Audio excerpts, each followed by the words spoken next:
Guck mal hier, das bin ich, wie die Stimmen in meinem Kopf immer lauter werden und sagen: Benutz Linux. Linux ist geil. Linux nervt nicht mit Werbung. Okay, geil, aber welche der unendlich vielen Linux-Varianten soll ich denn jetzt überhaupt nehmen? Und wie installiere ich jetzt hier überhaupt Programme? Mit der Kommandozeile? Muss man das unbedingt? Also Linux ist halt auch einfach anders als Windows oder macOS und das kann beim Umstieg eine echte Mauer sein, über die man erstmal kraxeln muss. In diesem Video zeige ich euch als absoluter Linux-Anfänger mal kurz und knapp, was die für mich größten Hürden beim Umstieg auf Linux waren und wie ich die dann überwunden habe. Denn so schlimm ist das alles gar nicht und vor allem macht Linux auch richtig viel Spaß. Und ist sicher und ist kostenlos und so weiter und so fort. Ihr checkt. Bleibt dran. Liebe Hackerinnen, liebe Internetsurfer, herzlich willkommen hier bei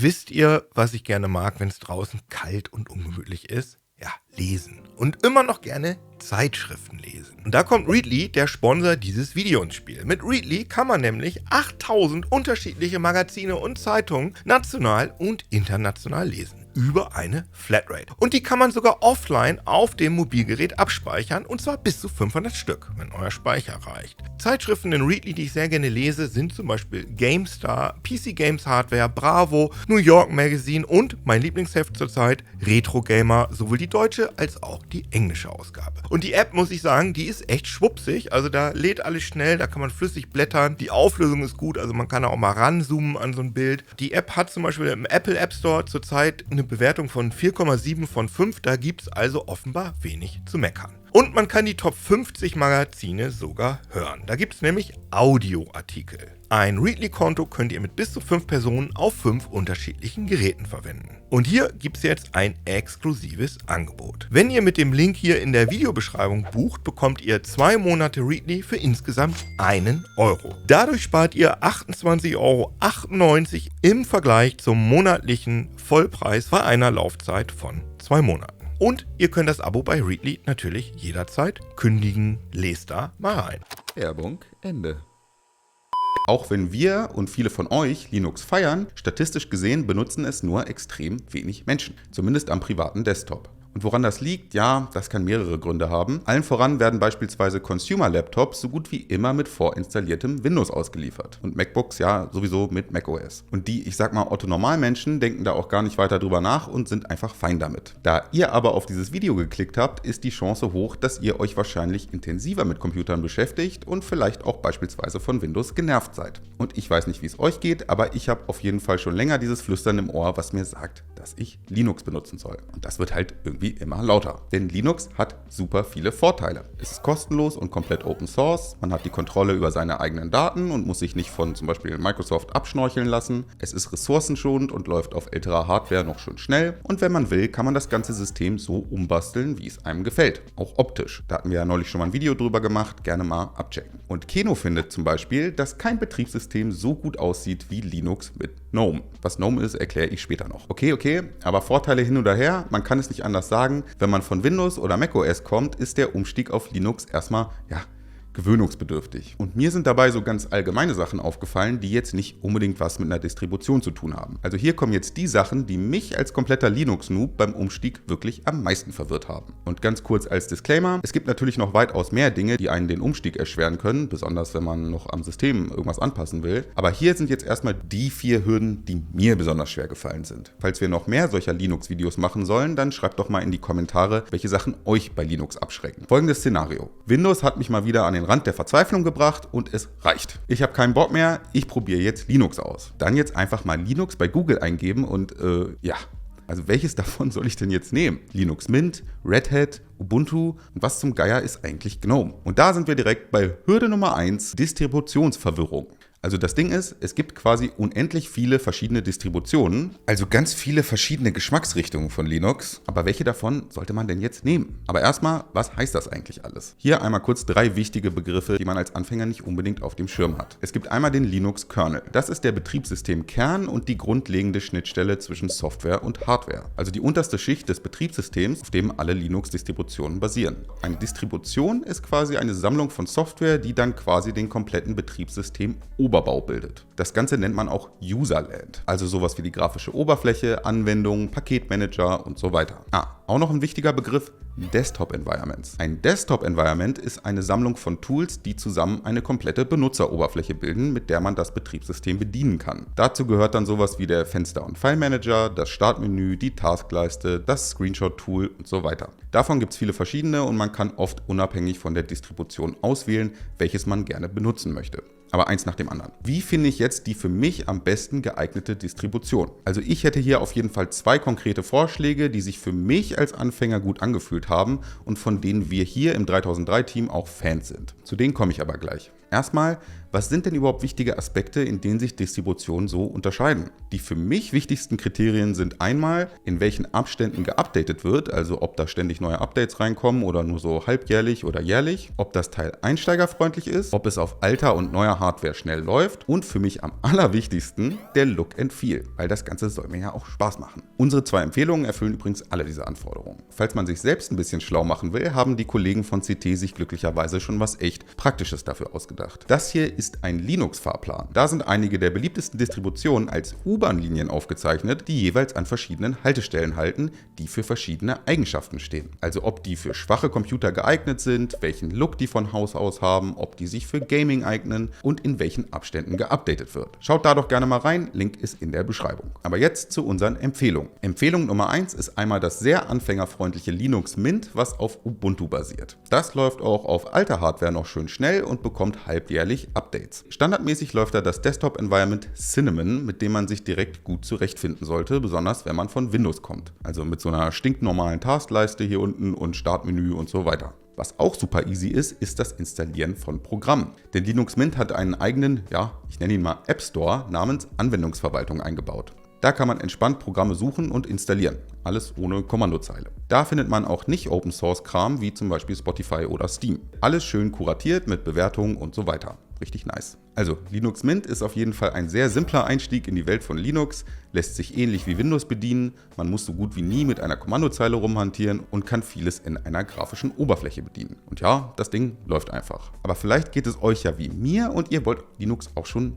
so ein bisschen erleben einfach. Also nicht alles im Easy Mode, genau wie bei Windows, sondern halt Linux richtig benutzen. Also neue Sachen lernen und einfach irgendwie Spaß damit haben. Da wäre auf jeden Fall CashewOS eine Option. Das ist auch die Distribution, mit der ich am meisten Erfahrung gesammelt habe und die mir und auch Keno aktuell am besten gefällt. Über die hatten wir auch schon ein komplettes Video gemacht. CashewOS basiert auf Arch Linux und bekommt im Gegensatz zu Linux Mint regelmäßig kleinere Updates statt nur jedes halbe Jahr. Dadurch ist man immer auf dem neuesten Stand, es könnte aber auch potenziell was kaputt gepatcht werden, also das sollte man vielleicht im Hinterkopf haben. Und falls ihr euch fragt, ist Arch Linux nicht bekannt als total frickelig und wenig anfängerfreundlich? Ja, für die Grundversion, also Vanilla Arch, stimmt das auch. Das besteht nur aus dem Nötigsten wie Treiber, Paketmanager und so weiter. Alles weitere müsste man sich manuell dazu installieren. Bei Arch-Ablegern, auch Derivate genannt, wie CashewOS, hat das halt schon jemand gemacht. Und ja, auch CashewOS funktioniert out of the box, intuitiv und ohne großes Kommandozeilengefrickel. Beispielsweise lassen sich hier in diesem Onboarding-Fenster mit einem Klick alle Sachen installieren, die man fürs Gaming braucht. Da sind dann so Sachen wie Proton und Steam dabei. Sehr praktisch. CashewOS hat auch einen Package-Installer. Das ist eine Liste an Software, wo man sich sowas wie Firefox installieren kann. Das Ding ist aber nicht ganz so hübsch wie bei Linux Mint, hat keine Screenshots oder Bewertungen und so, läuft aber auch komplett ohne Kommandozeile. Was man hier nicht findet, muss man mit einem Paketmanager über die Kommandozeile installieren.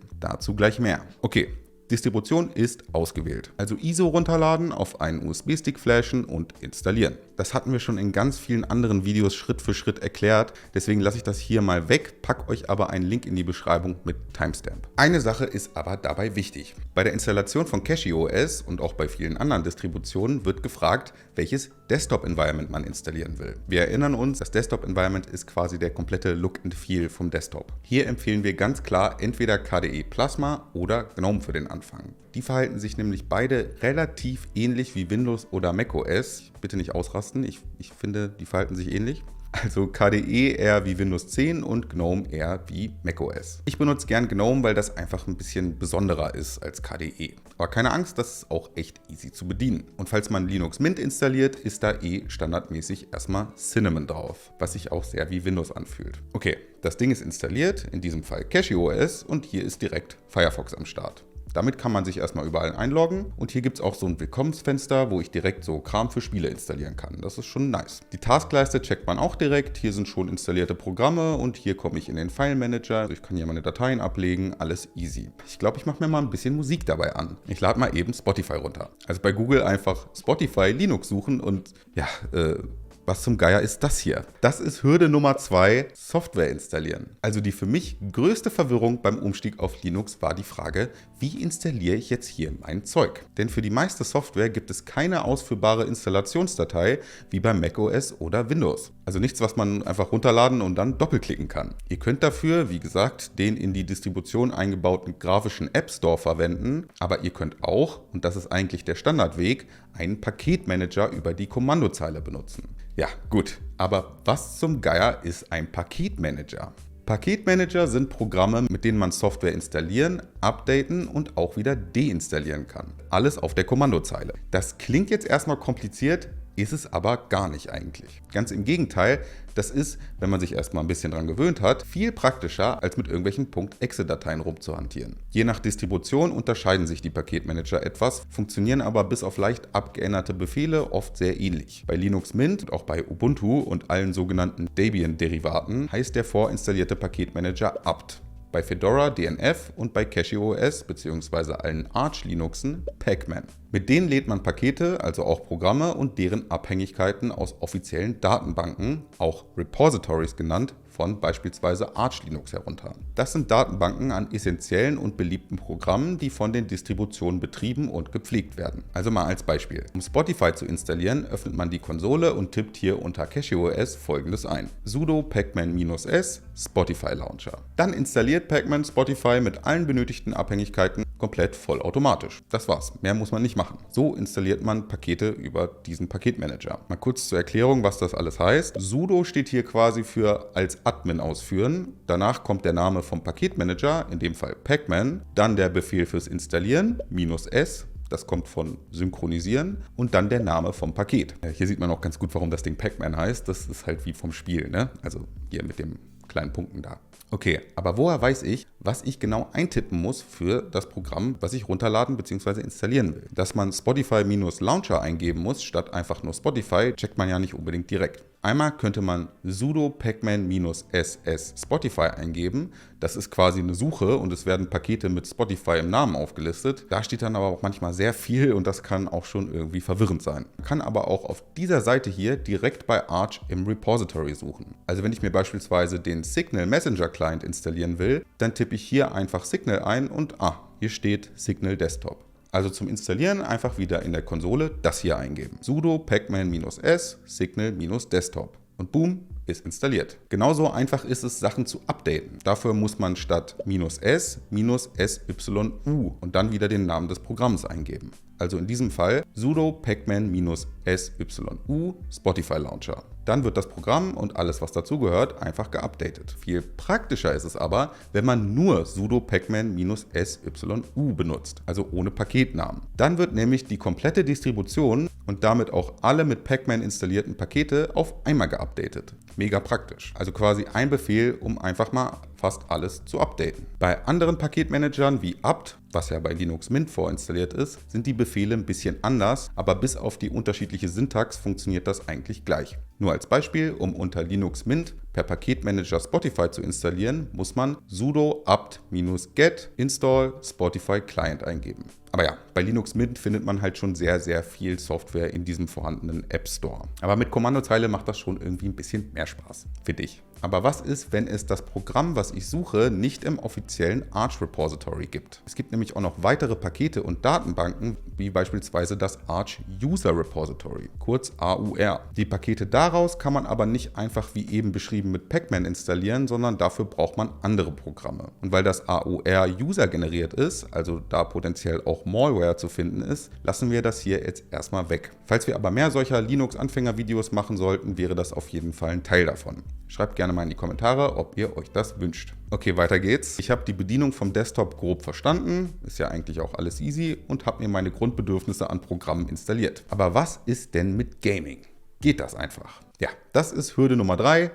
Gaming. Das ist schon fast gar keine Hürde mehr, denn das ist in den letzten Jahren alles viel einfacher geworden. Dickes Dankeschön an Valve an der Stelle. Trotzdem wollte ich das hier mal erwähnen, weil ich mir vorm Umstieg Gaming unter Linux immer sehr krampfig vorgestellt habe. Ist es aber wirklich gar nicht. Die zwei wichtigsten Punkte hier sind einmal der Grafikkartentreiber und Proton, beziehungsweise Wine, beziehungsweise eine Kompatibilitätsschicht. Falls ihr eine AMD-Karte habt, ist das super. Also für Linux Gaming. Denn AMD-Treiber sind Open Source und normalerweise stecken die schon fest im Linux-Kernel. Nvidia-Treiber sind mittlerweile zum Teil auch Open Source und werden bei CachyOS direkt mitinstalliert. Sind halt nicht standardmäßig im Kernel integriert. Alles andere, was man braucht, bekommt man unter CachyOS auch super einfach. Einfach nur in diesem Begrüßungsprogramm, was bei CachyOS standardmäßig startet, auf Apps and Tweaks und dann auf Install Gaming Package klicken. Dann installiert CachyOS vollautomatisch wichtige Pakete wie Proton und auch direkt Steam. Bei Linux Mint ist das fast genauso, da einfach über System Settings, Driver Manager den empfohlenen Nvidia-Treiber installieren, fertig. Steam kann man dann einfach über den Software Manager, also diesen App Store, runterladen.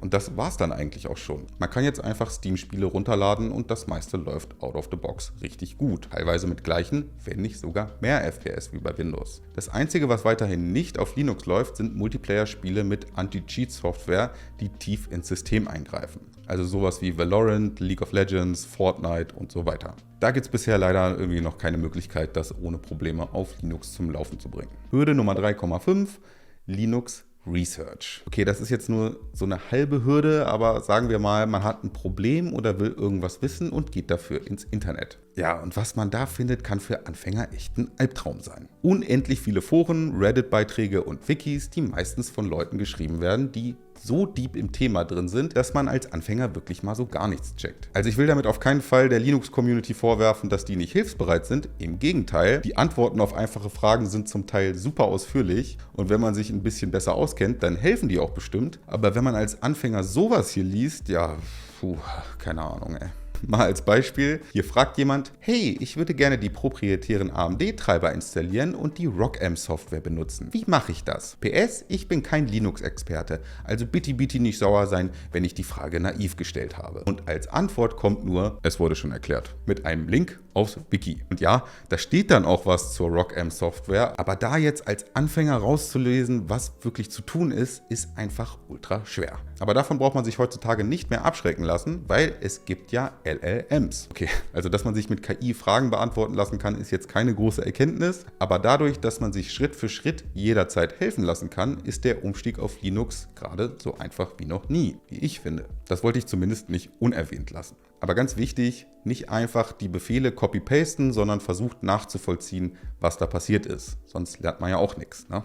Also Software ist installiert, die Bedienung und Gaming läuft auch super, alles ist schön schnell. Es gibt aber leider noch einen gigantischen Elefanten im Raum, der für viele, auch für mich, den Hauptgrund ausmacht, warum man nicht zu 100% auf Linux umsteigen will. Und das ist Hürde Nummer 4, Softwareverfügbarkeit. Daran kommt man leider noch nicht wirklich vorbei. Viele Programme, die teilweise auch für die Arbeit wichtig sind, gibt es auf Linux einfach nicht, beziehungsweise wenn, dann nur über sehr krampfige Umwege. Besonders die Desktop-Versionen der Office-Produkte, also so Sachen wie Word, Teams, Excel und die Adobe Suite mit Premiere, After Effects, Photoshop und so weiter, schmerzen da echt besonders, denn die brauchen viele zum Arbeiten. Es gibt so Sachen wie Winboat, mit denen kann man Windows-Apps zum Laufen bringen, haben wir auch schon ein Video zu gemacht. Das Ganze ist aber noch nicht so richtig ausgereift und vor allem nicht anfängerfreundlich. Manche Sachen wie die Office-Apps laufen auch ganz gut im Browser, ist nicht ganz so schön, aber man kann sie zumindest verwenden. Bei Adobe-Programmen wie Premiere, da geht das nicht, da muss man sich Alternativen suchen. Und von denen gibt es eine Menge. Auch echt gute. Die jetzt aber alle aufzuzählen, würde ein bisschen den Rahmen sprengen. Viel besser wäre es doch, wenn wir ein ganz eigenes Video zu Linux-Alternativen von gängigen Windows-Programmen machen. Oder? Bitte in die Kommentare schreiben, falls ihr sowas gerne sehen wollt. Tschüss!